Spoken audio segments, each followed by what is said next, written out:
वहां आपको सारे शास्त्रों के प्रश्न का उत्तर मिलेगा।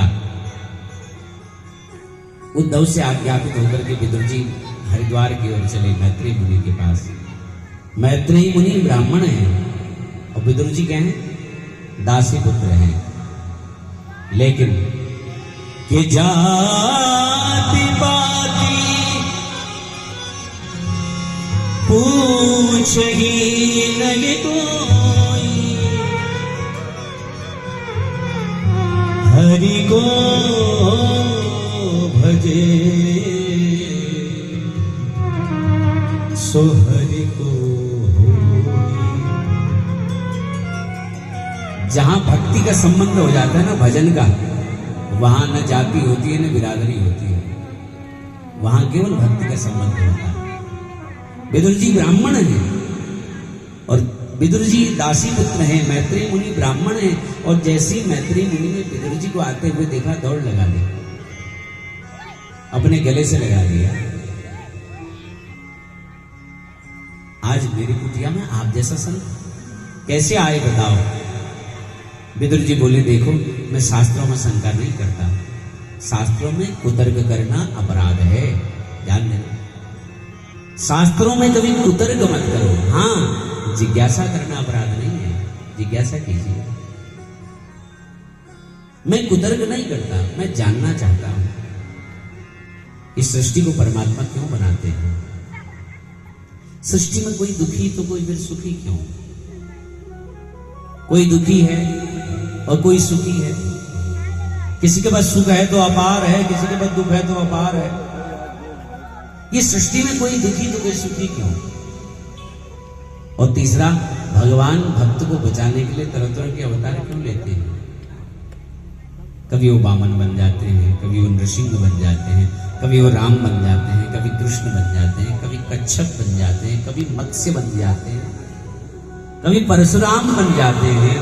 और हमने सुना भगवान सूकर बन गए,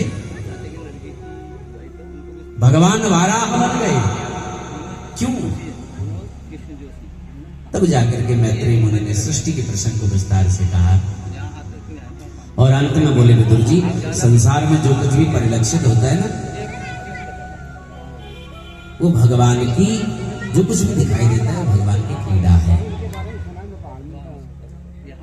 ये संसार उसकी क्रीड़ा भूमि है और इस संसार में कई कई प्रकार की क्रीड़ाएं करता है। दूसरा प्रश्न तुमने पूछा कि कोई सुखी तो कोई दुखी क्यों? बोले, परमात्मा ना किसी को दुख देते हैं और ना ही किसी को सुख देते हैं। ध्यान से सुनो, भगवान न सुख देते हैं न दुख देते हैं। बोले, जो भगवान दुख सुख नहीं देते हैं तो फिर ये दुख सुख आते कहां से हैं? तो मानसकार लिखते हैं, गोस्वामी तुलसीदास जी कहते हैं कि कौन गाऊं सुख दुख करदाता, कौन गाऊं सुख दुख करदाता, नीज कर कर भोग सब भ्राता। कोई किसी को दुख या सुख नहीं देता है, फिर दुख सुख आते कहां से? बोले, अपने किए गए कर्म से। कैसे? अपने किए गए कर्म से। एक मैं अक्सर सुनाया करते हैं दृष्टांत। आप लोगों ने पाटिया नाम सुना है? तुम तो जान डाला है ना, पाटिया में पांडे लोग रहते हैं। तो ये सुख और दुख जो होते हैं ना, ये प्रारब्ध से मिलते हैं। किससे मिलते हैं?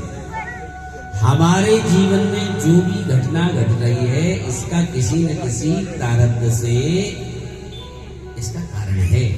ध्यान देना, हमारे जीवन में हमको दुख भी मिल रहा है, इसका कारण हमारा प्रारब्ध है।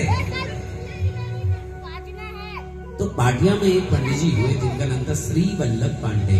क्या नाम था? ध्यान से सुनिएगा। ये श्री वल्लभ पांडे जी कौन हुए जानते हो? ये पाटिया के जो पांडे लोग हैं, इनके हुए पूर्वज। कौन हुए? हाँ, इन्हीं से फिर पांडे वंश आगे चला। तो श्री वल्लभ पांडे जी महाराज महान ज्योतिषी, अद्भुत विलक्षण ज्ञानी। श्री वल्लभ पांडे जी महान विद्वान, बहुत अद्भुत विलक्षण। और श्री वल्लभ पांडे जी के पास जो भी कुछ शंका समाधान लेके आता ज्योतिष संबंधी, वो सबका समाधान पंडित जी कर देते।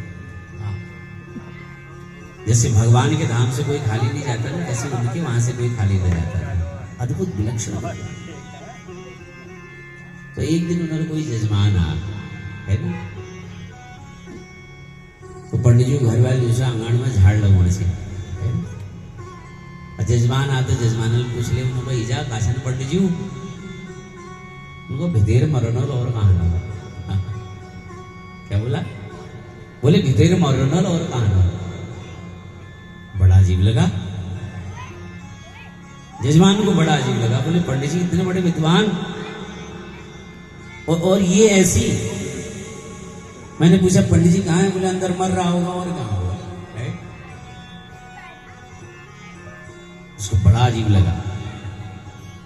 पंडित जी के पास गया, पत्रिका इत्यादि दिया और जो समाधान लेना था सब लिया। और कुंडली इत्यादि दिखाने के बाद फिर पंडित जी से बड़े साहस करके पूछ लिया, पंडित जी ये एक बात पूछो तो मुझे। बोले पूछ। बोले नौक तो नहीं मान रहा? बोले नहीं पूछ।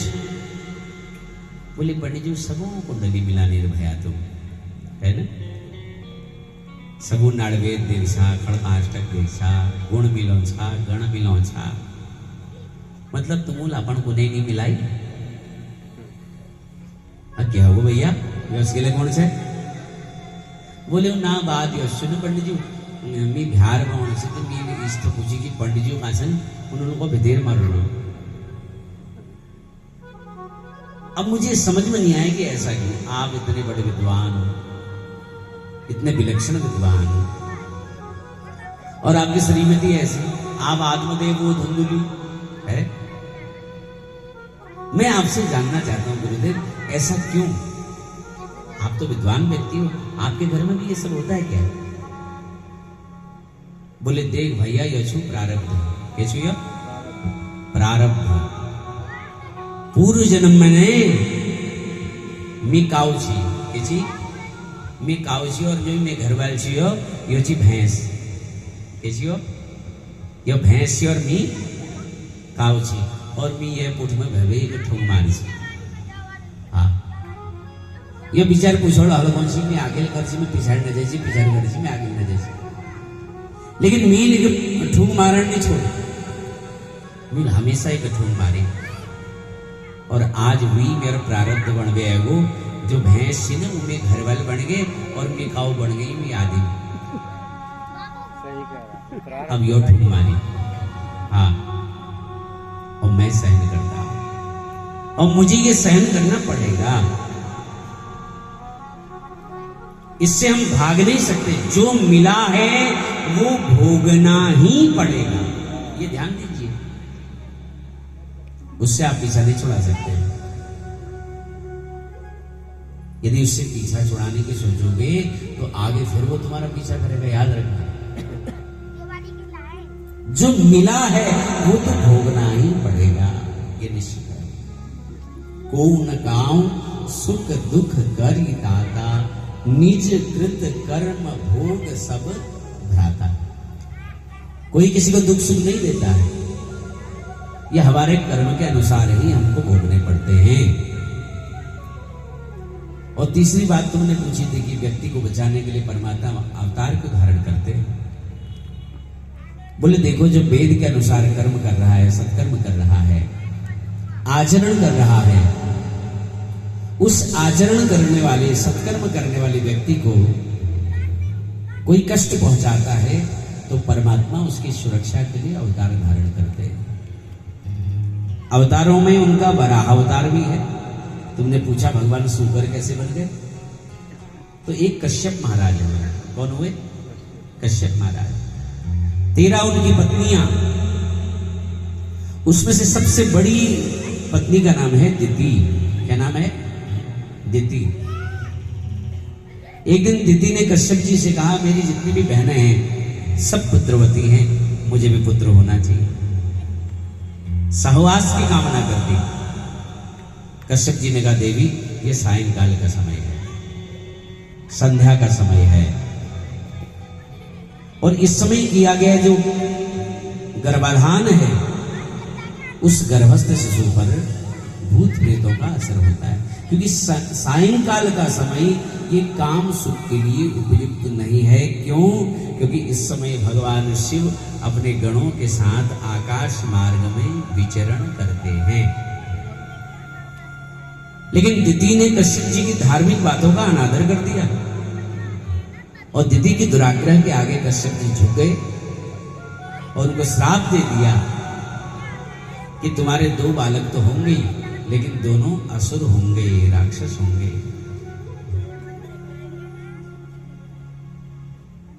दिति बोली, मुझे असुर पुत्र नहीं चाहिए, मुझे तो देवता जैसे पुत्र चाहिए।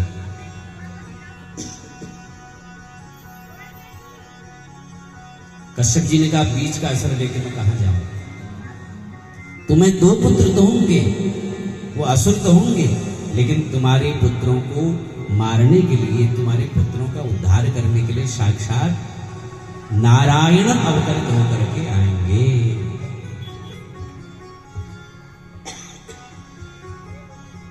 और तुम्हारा जब पौत्र होगा ना, वो बड़ा गुणवान होगा, बड़ा अलंपट होगा, यशस्वी होगा, मनस्वी होगा, उसका नाम होगा प्रहलाद।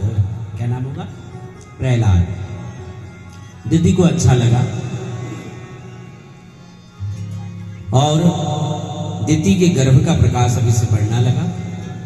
देवताओं ने ब्रह्मा जी से कहा, प्रभु दिति के गर्भ का प्रकाश अभी से बढ़ रहा है, राक्षसों की माता है और आगे पता नहीं क्या होगा।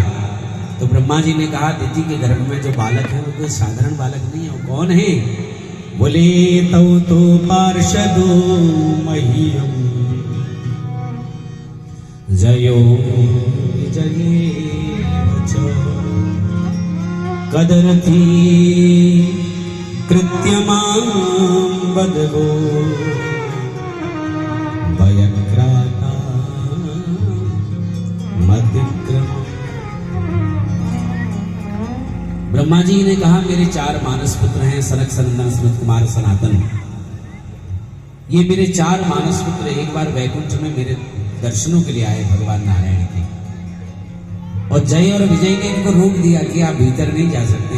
इसलिए इन्होंने जय विजय को श्राप दे दिया कि जाओ भूमि पर बढ़ जाओ, राक्षस हो जाओ। और यही जय और विजय हिरण्याक्ष और हिरण्यकश्यप बने। 3 जन्मों में इनका उद्धार हुआ है। यही हिरण्यकश्यप और हिरण्याक्ष बने। और तभी प्रलय का समय आया। ये पूरा संसार प्रलयकारी समुद्र में डूब गया। सृष्टि में स्थल तो कहीं था ही नहीं। ब्रह्मा जी की सभा बैठी कि देखो पुनः पृथ्वी की स्थापना करनी है।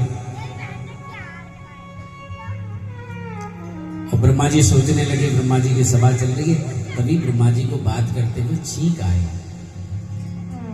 और उससे एक छोटा सा जीव उत्पन्न हुआ। और देखते ही देखते वो छोटा सा जीव एक विशाल बाराह के रूप में परिणित हो गया। बोले बराह भगवान की जय। भगवान बाराह पृथ्वी को लेने के लिए समुद्र की ओर बढ़े। समुद्र से पृथ्वी को निकालने के लिए समुद्र की ओर बढ़े। तो प्राचीन विज्ञान हमारा इतना विशाल था कि प्राचीन समय का हमारे सनातनी पद्धति में यहां लोग उड़ा करते थे आकाश मार्ग में। उसमें स्थल तो कहीं था ही नहीं, चारों तरफ जल ही जल। तो इधर से हिरण्याक्ष उठ रहा है, इधर से नारद जी को पकड़ लिया हिरण्याक्ष ने। बोले, ए बाबा इधर। बोले बताओ। बोले वीणा वीणा ही बजाते थे, कुछ लड़ना वड़ना नहीं आता। नारद जी ने कहा, प्यारे लड़ना तो नहीं आता हमको, पर हमारा मन हो रहा है लड़ने का। नारद जी ने कहा, अच्छा मैं तुमसे न लड़ूं, कोई ऐसे बढ़िया बलशाली वीर का नाम बताऊं तो कैसा रहेगा? बोले बताओ। बोले मैंने सुना है कि अभी अभी एक बाराह, एक सूकर समुद्र की ओर गया है, पृथ्वी को अपनी दाढ़ में रख के ऊपर की ओर ला रहा है। आप उसी से युद्ध करो, आपको युद्ध करके बड़ा मजा आएगा, आनंद आएगा। बोले अच्छा सत्य बोल रहे हो ना? बोले 100% मारा। हिरण्याक्ष गया समुद्र की ओर, भगवान बाराह को छेड़ने लगा और दोनों में विशाल युद्ध हुआ। देखते ही देखते भगवान बाराह ने हिरण्याक्ष का वध कर दिया। उसके बाद भगवान ने पृथ्वी की स्थापना कर दी। बोले वराह भगवान की जय हो। आगे की चर्चा हम करेंगे, उससे पहले एक छोटा सा भाव।